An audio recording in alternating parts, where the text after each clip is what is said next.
ಭಾಗ್ಯದ ಲಕ್ಷ್ಮೀ ಬಾರಮ್ಮ ನಮ್ಮಮ್ಮ ನೀ ಸೌಭಾಗ್ಯದ ಲಕ್ಷ್ಮೀ ಬಾರಮ್ಮ. ಪಡಿದ್ರೆ ನಾನಿವತ್ತು ಸಂತಾನ ಲಕ್ಷ್ಮಿಯ ಪೂಜೆಯನ್ನು ಮಾಡ್ತಾ ಇದ್ದೀನಿ. ಒಂದು ಹೆಣ್ಣಿನ ಬಾಳು ಸಾರ್ಥಕ ಆಗಬೇಕು ಅಂದರೆ ತಾಯಿ ಆದಾಗ ಮಾತ್ರ. ತಾಯ್ತನದ ಸುಖ ಅನುಭವಿಸ್ಬೇಕು, ತಾಯಿಯ ಪವಿತ್ರ ಸ್ಥಾನ ಅಲಂಕರಿಸಬೇಕು ಅಂದರೆ ಮಡಿಲಲ್ಲಿ ಮುದ್ದು ಕಂದಮ್ಮ ಇರಬೇಕು. ಆದರೆ ಎಷ್ಟೋ ಜನ ಹೆಣ್ಮಕ್ಳನ್ನ ನೋಡಿರ್ತೀವಿ, ಮದುವೆಯಾಗಿ ಎಷ್ಟು ವರ್ಷ ಆದರೂ ಕೂಡ ಮಕ್ಕಳಾಗಿರಲ್ಲ, ಸಾಕಷ್ಟು ವೈದ್ಯರನ್ನು ಸಂಪರ್ಕಿಸ್ತಾರೆ, ದೈಹಿಕ ತೊಂದರೆಗಳು ಕೂಡ ಇರೋದಿಲ್ಲ. ಆದರೆ ಅಂಥವರು ಸಂತಾನ ಲಕ್ಷ್ಮಿಯ ಪೂಜೆ ಮಾಡಿದ್ರೆ ಲಕ್ಷ್ಮಿ ಸಂತಾನವನ್ನು ಕರುಣಿಸ್ತಾಳ. ಹಾಗಾದರೆ ಖಂಡಿತವಾಗಿಯೂ ಅಷ್ಟಲಕ್ಷ್ಮಿ ಒಳಗೆ ಸಂತಾನ ಲಕ್ಷ್ಮಿ ಒಂದು ಶ್ರೇಷ್ಠ ಲಕ್ಷ್ಮಿ. ಯಾಕಂದರೆ ಇವತ್ತಿನ ಕಾಲದಲ್ಲಿ ಪ್ರತಿಯೊಬ್ಬರಿಗೂ ಸಹ ಸಂತಾನದ ಕೊರತೆಗಳು ತೊಂದರೆಗಳು ಸಾಕಷ್ಟಿದೆ. ಒಂದು ದೈಹಿಕ, ಎರಡು ಮಾನಸಿಕ, ಇನ್ನು ಮೂರನೇದಾಗಿ ಅವರಿಗೆ ಆ ಒಂದು ಸರಿಯಾದ ಮಾರ್ಗದರ್ಶನ ಇರೋದಿಲ್ಲ. ಶಾಲೆ ಕಾಲೇಜು ವಿದ್ಯಾಭ್ಯಾಸ ಉದ್ಯೋಗಕ್ಕೆಲ್ಲ ಮಾರ್ಗದರ್ಶನ ಇರ್ತದೆ.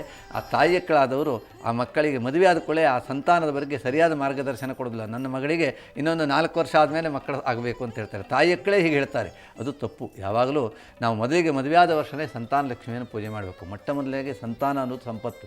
ಈ ಒಂದು ಪ್ರಪಂಚದಲ್ಲಿ ಸಂತಾನ ಸಂಪತ್ತಿಗಿಂತ ದೊಡ್ಡ ಸಂಪತ್ತು ಬೇರೆ ಯಾವುದೂ ಇಲ್ಲ. ವಿದ್ಯಾ ಸಂಪತ್ತು ಇದೆ, ಧನ ಸಂಪತ್ತು ಇದೆ, ಎಲ್ಲ ಸಂಪತ್ತುಗಳು. ಆದರೆ ಇವೆಲ್ಲ ಸಂಪತ್ತಿಗೂ ಮೂಲ ಕಾರಣ ಸಂತಾನಕ್ಕೆ ಸಂಪತ್ತು. ಸಂತಾನ ಸಂಪತ್ತಿದ್ದರೆ ವಿದ್ಯಾ ಸಂಪತ್ತು ಬೇಕು, ವಿದ್ಯಾ ಸಂಪತ್ತು ಬಂದರೆ ಧನ ಸಂಪತ್ತು ಬರ್ತದೆ. ಹಾಗಾಗಿ ಧನ ಸಂಪತ್ತು ಬರಬೇಕು ಅಂತಾದರೆ ಸಿದ್ಧಿ ಲಕ್ಷ್ಮಿಯನ್ನು ಪೂಜೆ ಮಾಡಬೇಕು. ಹಾಗೆ ಮತ್ತು ಕಾಲದಲ್ಲಿ ಈಗೆಲ್ಲ ವರಲಕ್ಷ್ಮಿಯನ್ನು ಪೂಜೆ ಮಾಡಿರ್ತಾರೆ. ಆ ವರನ ಅನುಗ್ರಹ ಆಗಿದ್ದರೆ ಮುಂದಾಗಬೇಕಾದ್ದು ಸಂತಾನ ಲಕ್ಷ್ಮಿ. ಹಾಗಾಗಿ ಇವತ್ತು ನಾವು ನೋಡಿದ್ದೇವೆ, ವರಲಕ್ಷ್ಮಿಯನ್ನು ಪೂಜೆ ಮಾಡ್ಕೊಂಡು ಅನೇಕರು ವರನ ಬಗ್ಗೆ ಪ್ರಾರ್ಥನೆ ಮಾಡ್ತಾ ಇದ್ದಾರೆ. ಈಗಾಗಲೇ ಸಂತಾನ ಲಕ್ಷ್ಮಿಯನ್ನು ಪೂಜೆ ಮಾಡಿ ನೀವು ಸಹ ಸಂತಾನ ಅಪೇಕ್ಷೆಗಳಿಗಾಗಿ ಸಂತಾನದ ಒಂದು ಆ ದೇವರಿಯನ್ನು ಪೂಜೆ ಮಾಡೋಣ. ಪಂಡಿತರೆ, ಇನ್ನು ಸಂತಾನ ಲಕ್ಷ್ಮಿಯನ್ನು ವರಮಹಾಲಕ್ಷ್ಮಿ ಹಬ್ಬದಂದು ನಾವು ಪೂಜೆ ಮಾಡ್ತಾ ಇದ್ದೀವಿ. ಆದರೆ ಮಕ್ಕಳನ್ನು ಹಬ್ಬಲಿಸುವಂಥವ್ರು ವರ್ಷವಿಡೀ ಅಂದರೆ ವಾರಕ್ಕೊಂದು ದಿನದಂತೆ ಈ ರೀತಿ ಪೂಜೆಯನ್ನು ಮಾಡಬಹುದು? ಹಾಗಾದರೆ ಇಲ್ಲ. ಯಾಕಂದರೆ ಪೂಜೆಗಳನ್ನು ಯಸ್ಮಿನ್ ಕಸ್ಮಿನೇ ವಾಪಿ ಅಂತ ಸತ್ಯನಾರಾಯಣ ವ್ರತಕ್ಕೆ ಮಾತಾಡಿದ್ದೇನೆ, ಯಾವಾಗ ಬೇಕಾದರೂ ಮಾಡಬೇಕು ಅಂತ. ಈ ವರಲಕ್ಷ್ಮಿಯು ಯಾವಾಗ ಪ್ರಸನ್ನ ಕೇಳಿದ್ರೆ ಶ್ರಾವಣ ಮಾಸದ 2ನೇ ಶುಕ್ರವಾರ ದಿವಸ ಮಾತ್ರ ವರಮಹಾಲಕ್ಷ್ಮಿ, ಉಳಿದಂತಹ ದಿವಸದಲ್ಲಿ ಅಲ್ಲ. ಅದರಿಂದ ಆ ದಿವಸನೇ ಅವಳನ್ನು ಪೂಜೆ ಮಾಡಬೇಕು. ಯಾಕಂದರೆ ಇದು ಸಂತಾನವನ್ನು ಅಪೇಕ್ಷಿತರಿಗೆ ಸಂತಾನ ಕೊಡುವ ಕಾಲ. ಶ್ರಾವಣ ಮಾಸ ಅಂದರೆ ವರುಷ ಋತು ಅಂತ ಕರೆದಿದ್ದಾರೆ. ವರ್ಷ ಅಂದರೆ ಧಾರಾಕಾರವಾಗಿ ಸುರುವಂಥ ಮಳೆ. ಯಾವಾಗಲೂ ಸಂತಾನ ಉತ್ಪತ್ತಿಗೆ ಧಾರಾಕಾರವಾದಂಥ ಸಿದ್ಧಿಗಳಿರಬೇಕು. ಆದ್ದರಿಂದ ಆ ಧಾರಾಕಾರವಾದಂಥ ಮನಸ್ಸು ಇರಬೇಕು. ಧಾರಾಳವಾದಂಥ ಮನಸ್ಸು ಹೇಳ್ತೇವೆ ನಮ್ಮಲ್ಲಿ. ಹಾಗಾಗಿ ಸಂತಾನ ಅಪೇಕ್ಷೆ ಪಡುವವರು ಯಾವಾಗ ಪಡ್ತಾರೆ ಕೇಳಿದ್ರೆ ಈ ಮಳೆಗಾಲದಲ್ಲಿ ತುಂಬಿದ ನದಿ, ಇದನ್ನು ನೋಡಿ ಆ ಪ್ರಕೃತಿಯ ಸೌಂದರ್ಯ, ಆ ಪ್ರಕೃತಿಯಲ್ಲಿ ಪ್ರಾಣಿಗಳು ಎಲ್ಲವೂ ಸಹ ಸಂತಾನವನ್ನು ಅಪೇಕ್ಷೆ ಪಟ್ಟುಕೊಂಡು ಇರುವುದನ್ನು ನೋಡಿದಾಗ ಮನುಷ್ಯನಿಗೂ ನನಗೆ ಸಂತಾನ ಬೇಕು ಕಾಲ. ಆದ್ದರಿಂದ ಈ ವ್ರತಗಳಲ್ಲೆಲ್ಲ ಒಂದು ಯಾವಾಗ ಕಾಲವನ್ನು ಮುಖ್ಯ ಹೇಳಿದ್ದಾರೆ, ಯಾರ್ಯಾರಿಗೆ ಯಾವ ಅಪೇಕ್ಷೆಯೋ ಆಯಾ ಕಾಲದಲ್ಲಿ ಮಾಡಬೇಕು ಅಂತ ಹೇಳಿದ್ದಾರೆ. ಹಾಗಾಗಿ ನಾವು ಬೇರೆ ಬೇರೆ ವ್ರತವನ್ನು ಬೇರೆ ಕಾಲದಲ್ಲಿ ವೈಶಾಖ ಮಾಸದಲ್ಲಿ ಮಾಡ್ತೇವೆ, ಈ 16 ಸೋಮವಾರವನ್ನು ಕಾರ್ತಿಕದಲ್ಲಿ ಮಾಡ್ತೇವೆ. ಹಾಗಾಗಿ ಆಯಾಯ ವ್ರತದ ಕಾಮನೆಗಳು ಬೇರೆ, ಅದನ್ನು ಮಾಡಬೇಕಾದ ದಿನಗಳ ಬೇರೆ. ಇದು ಸಂತಾನ ಸಿದ್ಧಿಗಾಗೇ ಮಾಡುವಂಥದ್ದು. ಸಂತಾನ ಅಪೇಕ್ಷೆಗಳು ಈ ವರಲಕ್ಷ್ಮಿ ವ್ರತವನ್ನು ಮಾಡಿದ್ರೆ ಖಂಡಿತವಾಗಿ ಅವಳು ಸಂತಾನ ಅನ್ನುವಂಥ ವರವನ್ನೇ ಕೊಡ್ತಾಳೆ. ಅದಕ್ಕೆ ಪಂಡಿತರೆ, ಇನ್ನು ಪೂಜೆಯನ್ನು ಆರಂಭಿಸೋಣ ಹಾಗಾದರೆ. ಖಂಡಿತ. ಓಂ ಗಂಧದ್ವಾರಾಂಧುರಾದರ್ಶಾಂ ನಿತ್ಯಪುಷ್ಟಾಂಕರೀಷಿಣೀಂ ಈಶ್ವರೀಂ ಸರ್ವಭೂತಾನಾಂತಾಮಿಹೋಪಕ್ವಯೇ ಶ್ರೀಂ ಮನಸಃ ಕಾಮಮಾಕೂತಿಂ ವಾಚ ಸತ್ಯಮಸೀಮಹಿ ಪಶೂನಾಗರೂಪವನ್ನಸ್ಯ ಮಹಿ ಶೇಷೇ ತಾಮ್ಯಶಃ ಕರ್ದಮೇನ ಪ್ರಜಾಭೂತ ಮಯಿ ಸಂಭವ ಕರ್ದಮ ಶ್ರಿಯಂ ವಾಸನೆ ಮಾಯೇ ಕುಲೇ ಮಾತರಂ ಪದ್ಮಾಲಿನೀಂ ಆಪಸ್ಸೃಜಂತು ಸ್ನಿಗ್ಧಾನಿಂ ಚಿಕ್ಲೀತೌ ಧಮೇ ಗೃಹೇ ನಿಚ ದೇವಿ ಮಾತರಂ ಶ್ರಿಯಂ ವಾಸಯ ಮೇ ಕುಲೇ. ಆವಾಹಿತ ಸಂತಾನ ಲಕ್ಷ್ಮೀ ನಮಃ. ಗಂಧಾದಿ ಪಂಚೋಪಚಾರ ಪೂಜಾಂ ಸಮರ್ಪಯಾಮಿ, ಧೂಪಮಾಗ್ರಾಪಯಾಮಿ. ಉದ್ದೀಪ್ಯಸ್ತು ಜಾತವೇದೋ ಪಘ್ನಂ ನಿರೋತಿ ಮಮ ಪಶೋಗುಶ್ಚಮ ಕ್ಷಮಾವಹ ಜೀವನಂಚ ದಿಶೋ ದಿಶಾ. ಶ್ರೀ ಸಂತಾನ ಲಕ್ಷ್ಮೀ ನಮಃ. ದೀಪಂ ದರ್ಶಯಾಮಿ. ನೈವೇದ್ಯಾರ್ಥೆ ಪರತಸ್ಥಿತರಂಭ ನೈವೇದ್ಯಾಮಿ. ಪ್ರಾಣಾಪಾನವ್ಯಾನೋದಾನ ಸಮಾನಃ ನೈವೇದ್ಯಾರ್ಥೆ ಪರತಸ್ಥಿತ ಫಲೋಪಹಾರ ನೈವೇದ್ಯಂ ಸಮರ್ಪಯಾಮಿ. ತಾಂಬೂಲಂ ಸಮರ್ಪಯಾಮಿ, ಮಂತ್ರಂ ಸಮರ್ಪಯಾಮಿ, ಪ್ರದಕ್ಷಿಣ ನಮಸ್ಕಾರಾನ್ ಸಮರ್ಪಯಾಮಿ. ಪ್ರಾರ್ಥಯೇತ್ ಮಹಾಲಕ್ಷ್ಮೀ ಚ ವಿದ್ಮಹೇ ವಿಷ್ಣುಪತ್ನಿ ಚ ಧೀಮಹಿ ತನ್ನೋ ಲಕ್ಷ್ಮೀ ಪ್ರಚೋದಯಾತ್. ಶ್ರೀವರ್ಚಸ್ವಮಾಯುಷ್ಯಮಾರೋಗ್ಯಮಾವಿದಾಚ್ಛೋಭಮಾನಂ ಮಹೀಯತೆ. ಧನಂ ಧಾನ್ಯಂ ಪಶುಂ ಬಹುಪುತ್ರಲಾಭಂ ಶತಸಂವತ್ಸರಂ ದೀರ್ಘಮಾಯು.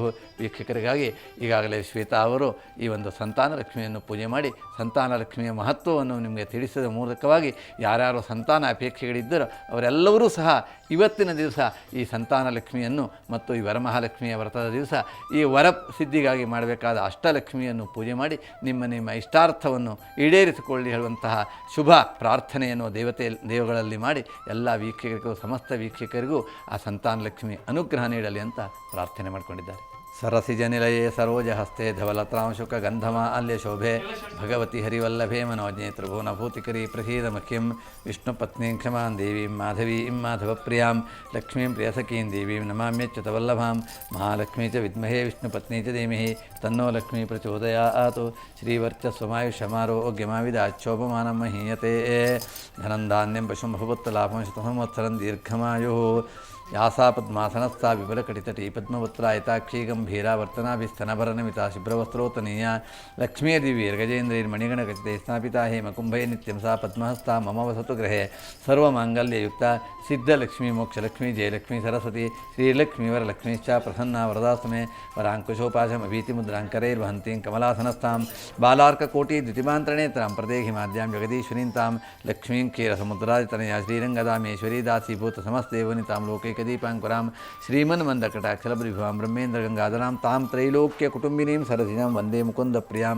पद्मासनस्थिते देवी वरदे भक्तवत्सले नारायणप्रिये देवी सुप्रीता वरदा भव सर्वमङ्गलमाङ्गल्ये शिवे सर्वार्थसाधिके शरण्ये त्र्यम्बके देवी नारायणि नमोस्तुते.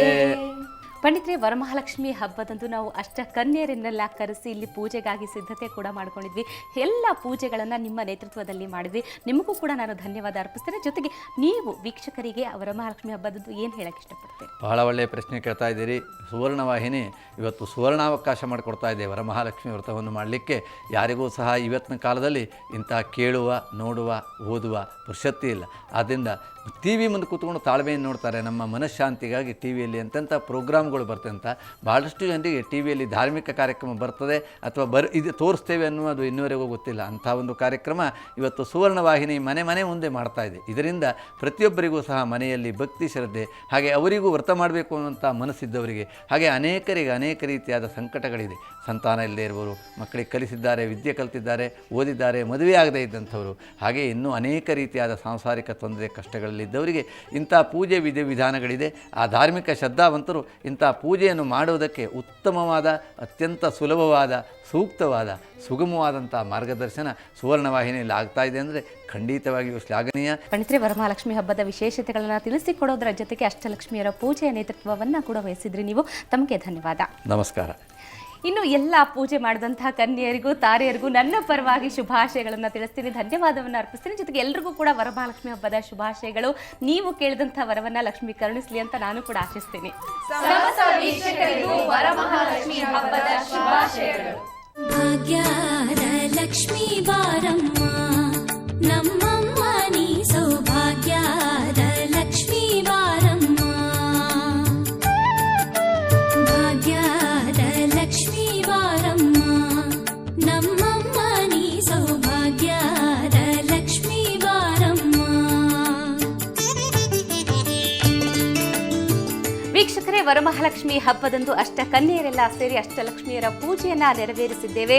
ಧನಧಾನ್ಯ ಪ್ರಾಪ್ತಿಗಾಗಿ, ಸಂತಾನ ಪ್ರಾಪ್ತಿಗಾಗಿ, ಜಯ ವಿಜಯ ಸಾಧನೆಗಾಗಿ, ಒಂದೇ ಮಾತಲ್ಲಿ ಹೇಳೋದಾದ್ರೆ ಸಕಲ ಸಮೃದ್ಧಿಗಾಗಿ ವರಮಹಾಲಕ್ಷ್ಮಿ ಪೂಜೆಯನ್ನ ನೆರವೇರಿಸಿದ್ದೇವೆ. ಆ ವರಮಹಾಲಕ್ಷ್ಮಿ ನಿಮಗೆಲ್ಲರಿಗೂ ಕೂಡ ಕೇಳಿದ ವರವನ್ನ ಕರುಣಿಸಲಿ ಅಂತ ಹೇಳ್ತಾ ಇವತ್ತಿನ ವಿಶೇಷ ಕಾರ್ಯಕ್ರಮವನ್ನ ಮುಗಿಸ್ತಾ ಇದ್ವಿ. ನಮಸ್ಕಾರ.